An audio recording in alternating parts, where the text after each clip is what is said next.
Well, hello and welcome. My name is Julie McCrossin, and it's my great pleasure to welcome Pam Price to discuss the Rainbow Rights Toolkit here in South Australia, and it's produced by CODA SA in partnership with the South Australian Government's Office for Ageing Well. And the Rainbow Rights Toolkit was launched in 2024. Pam Price was there in a large and enthusiastic audience of LGBTIQ plus people and community representatives, and they were all celebrating the arrival of this toolkit. And let me say that Pam has worked in women's health statewide for 30 years, and she's been an active advocate for Rainbow people on many fronts, including with Rainbow Hub SA. Also as a member of the advisory committee for the COTA LGBTI Ageing Well project and the LGBTI Connect project with ECH, which is a key provider of aged care services here in South Australia. And Pam is a mother and a grandmother with her partner of 25 years, Denise. So big welcome to you, Pam, as a snapshot of your life. Hi. Yeah, I'm feeling tired just listening to all that. It's only a fraction of what you've done. I know. Look, I know you want to particularly look at the parts of this toolkit that go to health and housing issues. But before we get into the detail, what do you think is the value of a kit like this that tries to give a sort of overview of information for aging members of the Rainbow community? Well, I think it's essential. It's a reference point. But I was just thinking after we chatted the other day that, you know, we're a generation, we're the aging generation now that has lived with decades of discrimination. I'm hoping that very much that we're the last generation that can be said about. But, you know, the people in our community who are turning 70s or 80s or even 60s now, and certainly older, are the generation that could be fired from their job for being gay, could have their children taken away for being lesbian or gay. They could, certainly we couldn't walk down the street or any way publicly display our affection. And of course, many of members of our community, particularly the gay men, experienced significant sexual violence and gay bashings. So we're a group that have had to hide our sexuality and be very closeted and very careful. So to me, any resource like this that demands us to be visible and has a sense of not being silent, it means that we can pay attention with the support of each other to the rights that are there for us to stand up for. So whether they've been health or housing or future planning, whatever that might be. And I guess the one group I'd like to also include in that historical overview is transgender people. There's been many different words in my lifetime, but a group I think who have continue to have very high rates of physical violence against them in a public sense, and I think that's been a great area of progress, along with the other things that we'll talk about now. But look, I just want to, for people who are hearing about this Rainbow Rights Kit in South Australia for the first time, I just want to say it has a quick reference guide up near the front of this kit. It's a sort of online kit, and you can click links to the actual websites of a whole range of organisations in South Australia and also nationally. But this quick reference guide gives you an overview, and one of the questions that sort of triggers a whole cluster of information in the quick reference guide is considering our health options. And Pam, you want to raise health. Well, there's many layers of references to health in the document. There's a range of things around focusing on our physical health, but also paying attention to our mental health. Could you tell us about Rainbow Dog, that thing you've been part of, and how it's relevant to that concern? What we talked about with the Rainbow Dog was we interviewed, we had a community consultation, and we interviewed a number of people to just make the link and explore the link between those physical health changes and mental health. And we found that the themes that came out were the ways in which people felt where things worked well is if the system saw us and actually understood and saw who we are, made spaces for our peer support networks to be there, or partners or friends. And also when our own friends ask questions we ask questions of each other about not just what physical changes are happening, but what is giving us joy and energy in our lives and helping us to feel optimistic.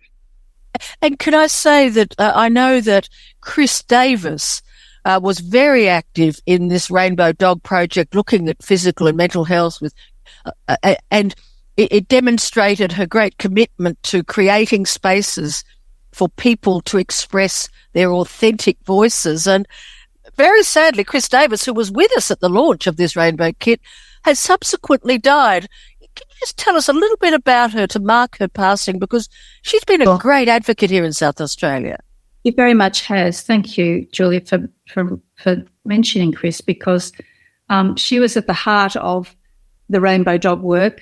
And so much of what this resource, this Rainbow Rights resource represents is very much embedded. What's embedded in it, which, as you just said, is about community, authentic community voice, was what Chris dedicated so much of her life to, which was advocating and creating safe spaces for people to be genuinely heard.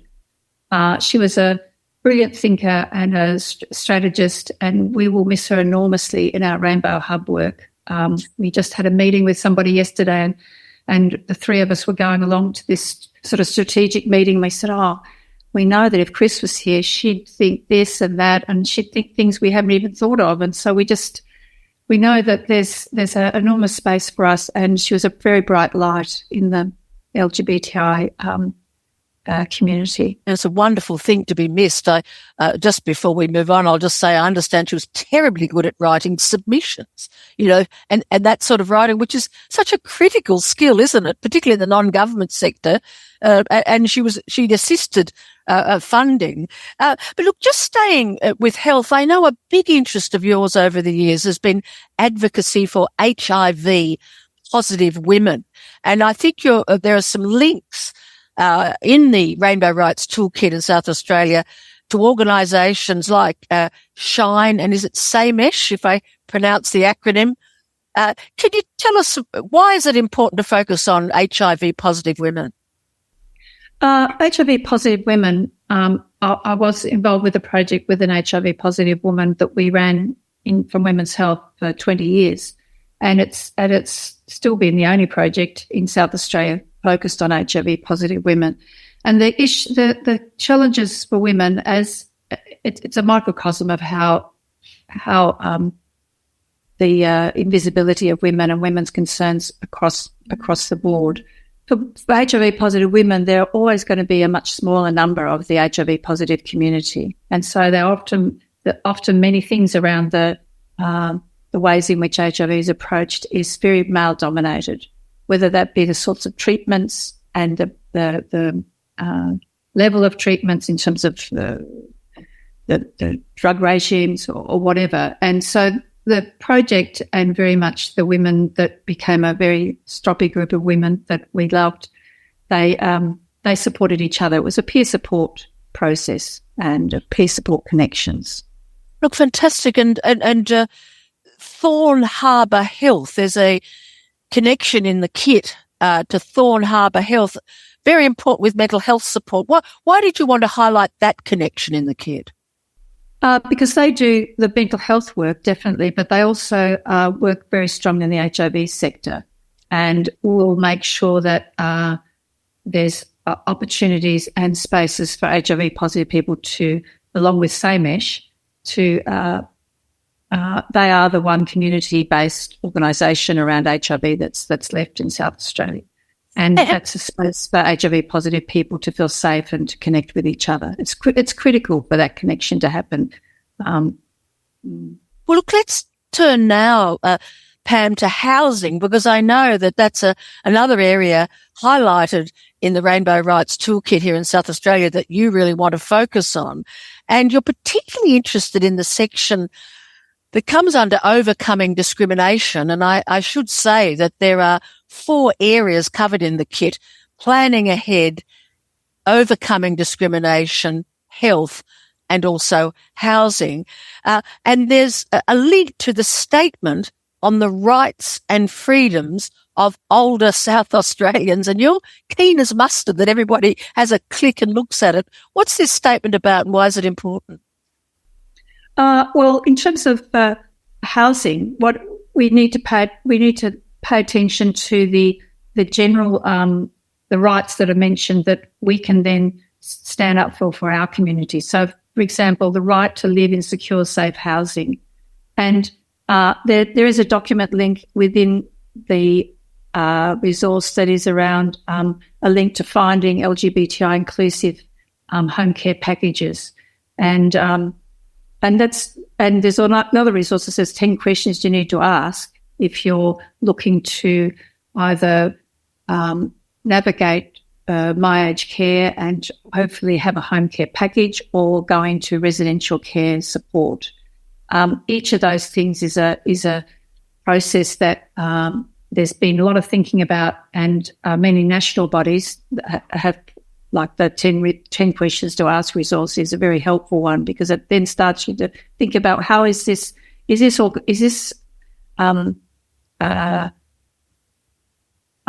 residential care facility that I'm thinking about applying to go into, or the provider that I'm thinking about asking to do my home care package, are they culturally safe for me? Are they going to make me feel respected? Are they going to pay attention to who I am?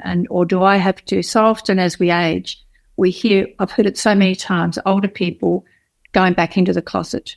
We don't want people to go back into the closet as we age.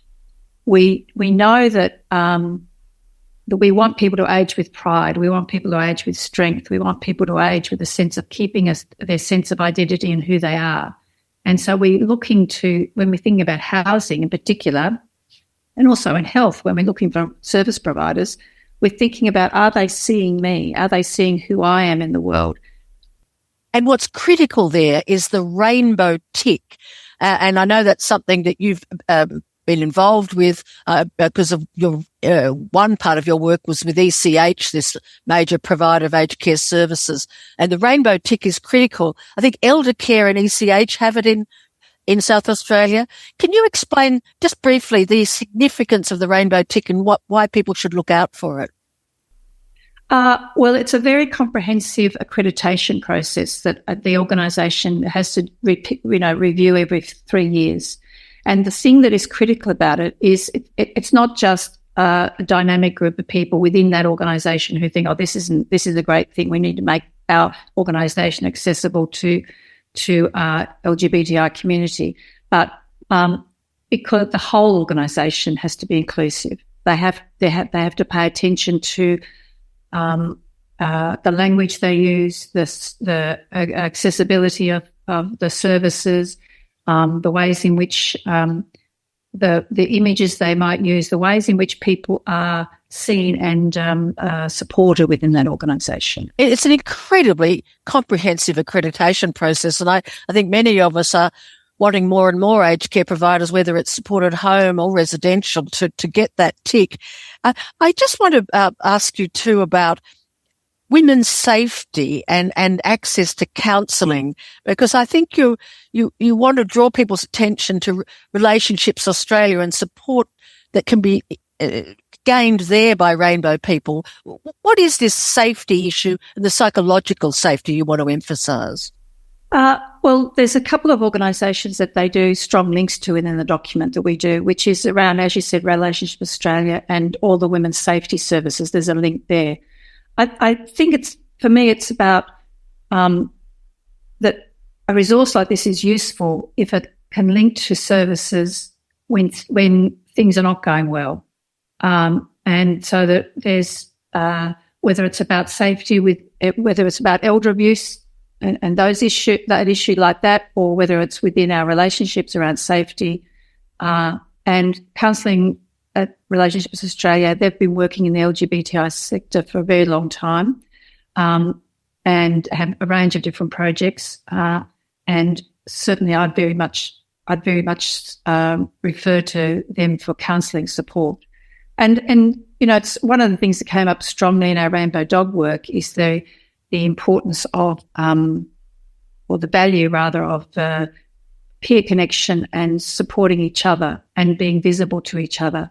And because often as people age, they become more and more isolated. And so the experience of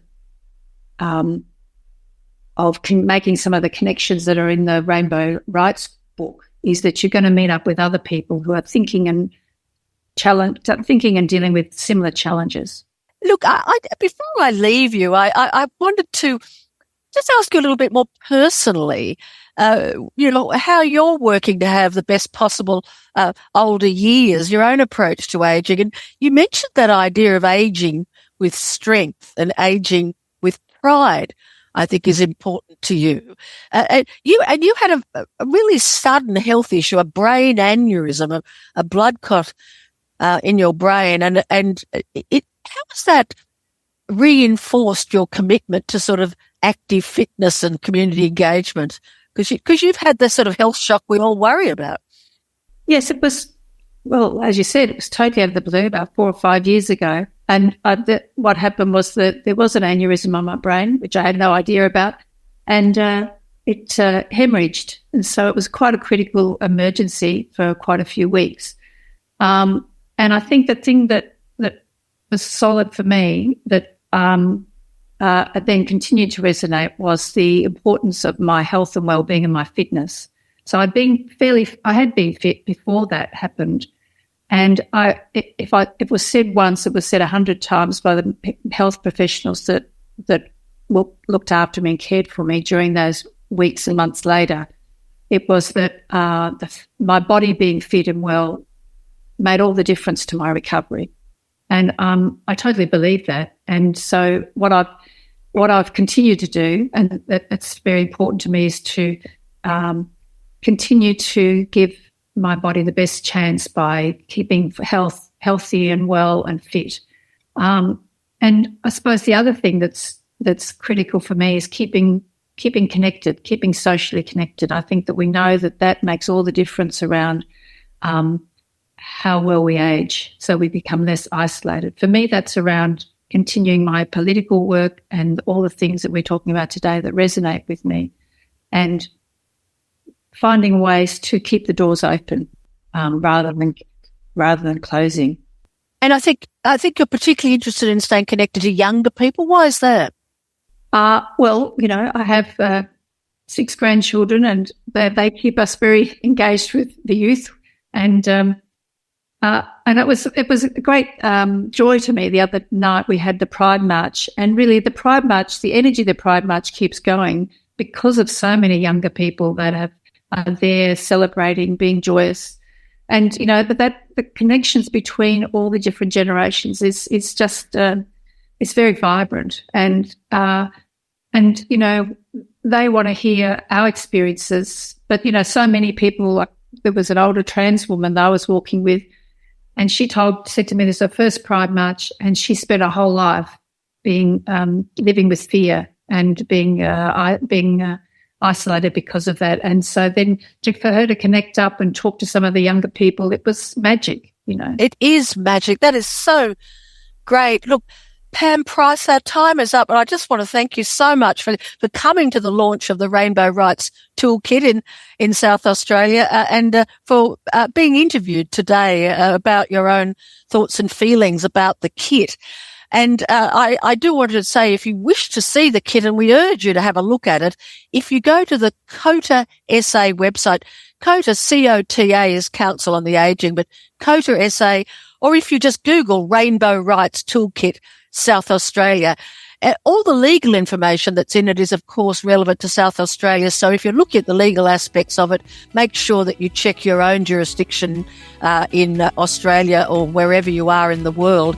And we asked you to share this video to help raise awareness about the rights of older rainbow people. My name's Julie McCrossin. I say farewell to Pam Price and thank you so much for joining us. Thank you. This interview was recorded on the land of the Kaurna people.